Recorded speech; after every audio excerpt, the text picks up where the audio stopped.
Len in the building. Yeah, What's happening, brother? I'm cool. How you doing? I'm blessed. Mad cool character, you know. Yeah, I'm blessed. Listen, I just need to break the ice. So for people who don't know about you, tell me about where you're from.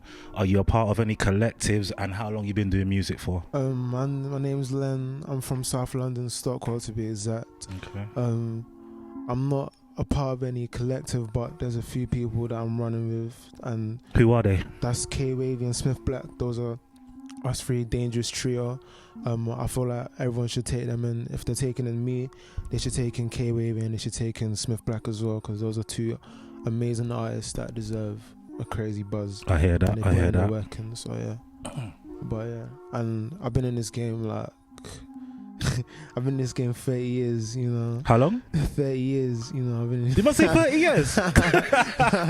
No, I'm playing. No, I've been rapping for. Fam, you don't look 18, fam. Like, you look young still. I can't even lie to you, fam. No, I've been rapping for like 2 years. Like it's touching 2 years now, maybe 2.5. But I've been rapping for like 2 years. But yeah. Okay, that's cool. That's cool. Historically, who did you grow up listening to, and what inspired you to start making music? The people that I used to listen to when I was growing up was 50 Cent and Kanye West. I'm not even gonna lie, I don't give 50 Cent as much credit for influence, but I looked back on it like yesterday and I was thinking again that he's had a lot of influence. He done a madness throughout the years, slightly. And like the way through the music and just like persona wise, it just always rubbed off on me, and it made me see that people, like, you really can do this, innit? Because that's someone who's you'd think is just like a bona fide thug, bona fide gangster and that, but he really turned that and changed everything. And Kanye West as well, he also, like, because Kanye West was making music in a time where a lot of people were doing the gangster rap thing, so to come out in a time like that and to put a creative spin on everything and show everyone, yo, you don't need to follow trends and music doesn't need to sound like this and that, you can just be you can always create new sounds anytime you want. It's just always been an inspiration on me. So yeah, those are the two main people that I used to listen to, and also Max B as well. But yeah, I'll say them three. Everyone will say Max B, innit? Yeah, everybody wants to say Max B. Everybody rates Max B, bro. Yeah, for real. What? Name me a few UK artists who you're currently listening to right now. Right now, UK artists, as I said, K Wavy, Smith Black. Without being biased, so someone who you don't want to big up. It's hard to not be biased, but other than like the man then I really mess with Suspect. I really like Skepta. I really like Octavian. I like Lancey Foe. A lot of people, Suave Sinatra. Like a lot of underground cats as well. I hear that. Some really respectable names there still. Yeah, Lancey Foe. Like, he come to my attention still. Yeah, he's doing bits. Yeah. Random question. Who are you rating out of the female UK artists? Because everyone comes with random artists. I just want to get everyone's opinion in it on this. Who am I rating? I rate Miss Banks a lot, and she's from the ends as well, innit? Why do you rate her though? She's talented as well, innit? Like she's hard when it comes to music and that. She's not really trying to, like, with the music scene. I see that like labels and the higher ups are trying to make like female artists be a certain type of artist, like to you know what's going on. Nicki Minaj them up basically. Yeah, like that, innit? So to see that Miss Banks is like staying true to like her artistry and her pen game, it's good to see, and I rate it highly. Totally. And IMDb as well, I rate her highly as well. She's okay. Really still. So Colours featured your song Mariana in the Indigo playlist. Yeah, look at you. Bruv, I saw that, I said, shut up. Yeah, I can't lie, it's crazy still. Bruv, I'm like, how does that feel to get recognised by such a platform? Yeah, do you know what it was? When you like put your music on streaming platforms and that, like Spotify for example, you can see what playlists you're in. Like you see how many playlists you're in, but it won't always tell you the name of the playlist. So you only see the name of the playlist if it's a big playlist. So I saw Colours playlist, but I was thinking there's no ways it's that Colours, innit? So I just left it, and then I came back a week and I saw that like the numbers were just going up and up and up. I was like, wait, let me check their Instagram to see like if this is an actual thing, innit? So when I went on the Gunna video again, I went through the description to see their playlist and that, and I saw the Indigo and the R&B / calm vibe music, and I saw that my song was there. I was just like, that's crazy. So yeah, it's a big cosign, and it just like inspired me that like to keep this stuff going on. Keep it going, 100%. Yeah, like 100. I was gonna ask you a question, you just kind of answered it.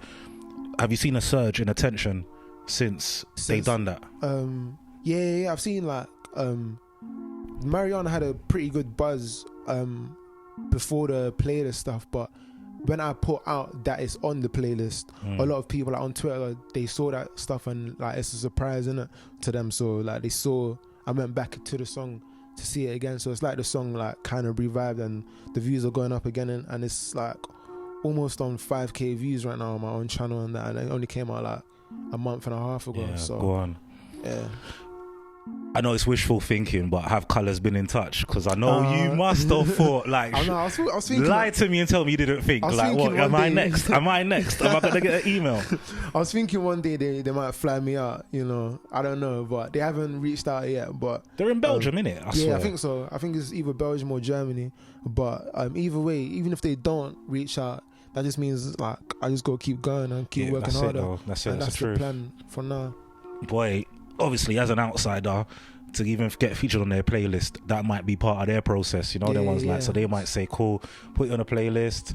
If the numbers do a bit more crazy, then yeah, let's get them on, because it might start like that. The music's wavy, so obviously it's like it does fit into a different type of caliber, which Colours is all about. Do you know what I mean? They play different caliber stuff, so 100. I salute you on that one, big time. Yeah. But how would you describe your sound and the vibe your music gives? I would describe the sound that I'm going for is like hypnotizing, you know, like obviously I don't know how to word it, but like I feel like the reason why I listen to a lot of music is a form of escapism, innit?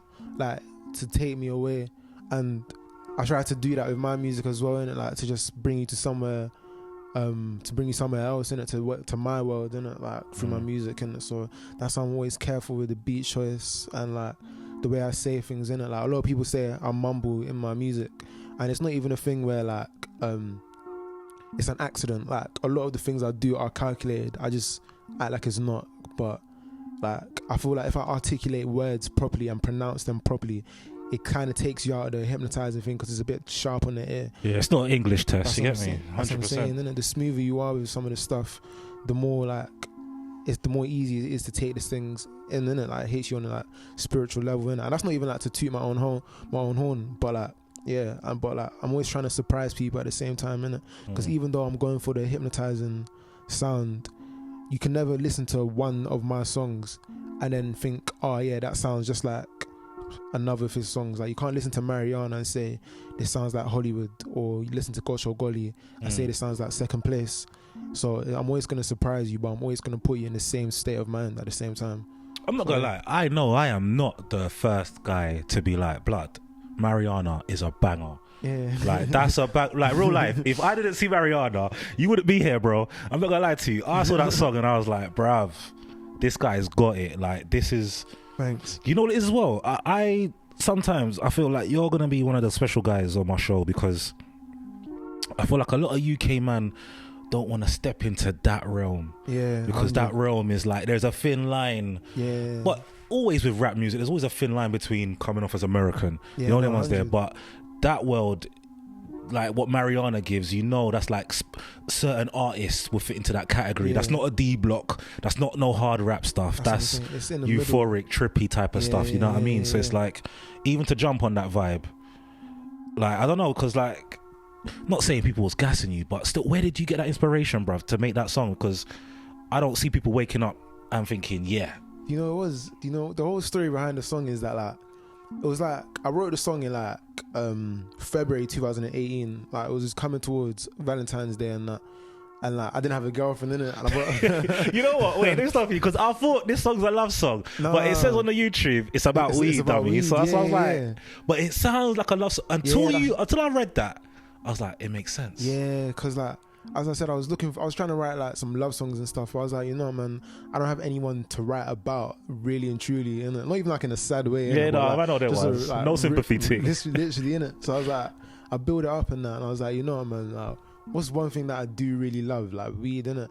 But like, I wanted to write it in a way where it would have two meanings. Like, so even if you wanted to sing this song to your girl, it would make sense work, in it. Like the lyrics make sense in it, but it would also like it also means like it also works with the beat at the same time in it. So like writing the song, it was pretty easy because like when I was doing the hook, the lines just kept coming to my head. Oh yeah, I could say this, I could say that, I could say this, innit? But even as I said, I wrote that in February. I didn't have a beat for the song yet. I just wrote it. Like I was just listening to stuff, but I didn't have a beat yet. So it came towards like May, June-ish, and I had a beat for the song, but I didn't want to record the song. So I was at my guy. I know I mentioned Smith Black. I was at my guy's house. I was chilling with him. I was like, oh, let me show you this idea. And like, I didn't say I wanted to record it. I was just like, let me show you this idea real quick. Yeah. And then I sung Mariana to him. He's like, yeah, I can't lie. This is cold. This is cold. This is cold. Innit? So obviously, I always, like, anyone who asks, I always say, like, I got to give credit to Smith Black, because if I didn't show him the idea, I doubt that I would have recorded it. Innit? But sadly, in summer, we lost the song. So I had to re-record it at K Wavy's house. The other person that I mentioned. Okay. But yeah, and then after re-recording it, because usually when people lose songs, they just like, it's kind of disheartening. Yeah, and they don't even do it again. They just leave it. Yeah. But I knew the potential in the song and in the EP, and I knew that like I'm not the type of person to complain about some stuff, innit? Like, it's more just adapt, realize what you got to do, and carry on, innit? So I realized that I just needed to record it again, and then from there it just went off. Do you think it came out better second take, or? Yeah. I think it came out better second take, but that's just because I was more confident in my vocals. Yeah, mastered your lyrics and that. Yeah, because I think my voice, when I recorded it the first time, it was cool, but when I recorded it the second time, because there was a gap between the recordings, like I was working on my voice in that same time, innit? So like my vocals were becoming better, and I'm still even experimenting in my voice to this day. So I hear that. Your song SOS that was released in 2017, that's got more of a real rap storytelling vibe. Sorry to say, I'm gonna say it. You reminded me of Dave in that. You know, I'm not gonna. Someone must have told you that before as well. I get that. I think it's just how, like, you know how he portrays his message. And I think it was a bit similar still. Not a copy thing, because of course what you're saying is different, innit? But it just he popped into my head straight away. But either way, like, that's a big contrast to Hollywood, Mariana, of course, to a lot of the songs I didn't play SOS. How did that growth develop? Well, like, the change was like when making songs like SOS, I wasn't really, even though I was making music, it wasn't even a thing where I was thinking, I want to put this music out. It was more of like a venting stage. Like, I just needed to like put what's on my mind onto a song right now, and just to like make myself feel better and that. So obviously, people hearing the song and that, they're telling me to do a video. Like, even if you look at the video, it's like, it seems, I'm even gonna, not to like diss the cameraman, but it seems like a kind of amateur video compared to like what I'm doing now, innit? So it's obviously, I didn't really like see the song as like a single, innit? Like, because I wasn't making music like for anyone else. I was just making music for me. Yeah, of course. As I said, the venting stage, innit? But obviously, as I was growing older and starting to love music more and seeing how much I can do and think about this music, it went from a venting stage to, I want to do this for them, I want to make them happy, I want to make me happy, I want to make stuff what I really wanted to make, innit? Because like, really and truly, like, the songs that I've made now have probably been on my mind. Like the first song that I put on my SoundCloud is Sensu Bean, innit? I don't think I sent you that, but like, it's more of what I'm making now, innit? So is it fair to say SOS was more like peer pressure, like trying to fit in with the man them and what they're making, and trying to come across as that real dude, whereas you wasn't really making the music that you was like, bruv, I feel this stuff? I would say a bit. I wouldn't say it was fully peer pressure, but I would say that, I did notice that people are doing this, like people are venting and that. I was thinking, no, right, really and truly, I could do the same, innit? But then I sat back to myself and like I realized that really and truly in this life, everyone's already taken, innit? There's already a J-Us, there's already a Dave, there's already a K-Trap. I want to be Len, and I want to do me, and I want to make what I want to make. You feel me? So when I got to that stage, that's when I became like, not even to be cocky, but that's when the mindset was concrete. Like, there's nothing that could knock me off my pivot except me. Yeah. So yeah, feeling that still. What's your view on the current route to success? So, like, obviously, I know you ain't got the answer because everyone's got different opinions. Once upon a time, it was release 100 mixtapes and you'd make it. Then, obviously, that the whole videos scene came in, like the grime dailies. Now, people can blow off a one good Instagram clip. But what do you think? I'll say there's two answers for that. There's what I'm chasing, and then there's what like everyone else would be chasing, innit? And like, I'll start with what everyone else is doing. A lot of times people don't really take in what their song is, and like, they might make something yesterday and they haven't really listened to the song until it's fully until they know it's timeless or anything. But they've already started planning the video shoot. So in their mind, it's just shoot the video, grind daily, pay a promo page, and then you're good. And that does work. But that's short-term success. Because like, the sad thing is, that route that people are taking, where they follow what everyone else is doing, do the promo page thing, that's because you're following trends. And the sad thing, the harsh reality about life is that trends die out, innit? 100. Once trends die out, you're not really doing anything, innit? But what I'm trying to do is build a solid foundation through my fan base, through my music, through surprising everyone and that, and not following trends. I'm not trying to be rebellious and go the opposite route, but I'm just always trying to give them a sound that they never knew they needed and they've never seen before at the same time, innit? And once you've built your solid foundation, it's near impossible for you to like fall off or lose like your buzz, because you've already built the family, your fan base and that. And whereas these people with trends, they can be easily replaced because it's trends, innit? You like, I can't say names, but if like someone stopped making music tomorrow, there's 1,000 people that could already take that spot. Bro, everyone's replaceable. That's what I'm saying, innit? Everyone, even Beyonce. So like, it's true. But when you're unique and chasing your own stuff, like, obviously I can't say, if I start making music tomorrow, no one can replace me, innit? I can't say that yet, and I don't think I'll get to a stage where I can say that, but I'll be able to say that it would be hard to replace me, innit? Like, even if there was someone that could replace me, we'll all admit that they're cool, but they're not LEN, innit? So yeah, I ain't gonna lie, you said something that's blown my mind still, and I feel like I'm just gonna let you know what you said, yeah, and that should be every day, wake up, just say that to yourself. You're giving people music that they didn't know they needed. Yeah, 100%. That is special. I'm not gonna lie to you, I'm not even kissing ass, I ain't got time for that. That's hard, yeah? Trust me, a lot of man won't come with that type of answer, because ultimately that's when you know you're on a vision. You get me? So it's like, that's a calculated answer as well. Do you know what I mean? Yeah. So totally.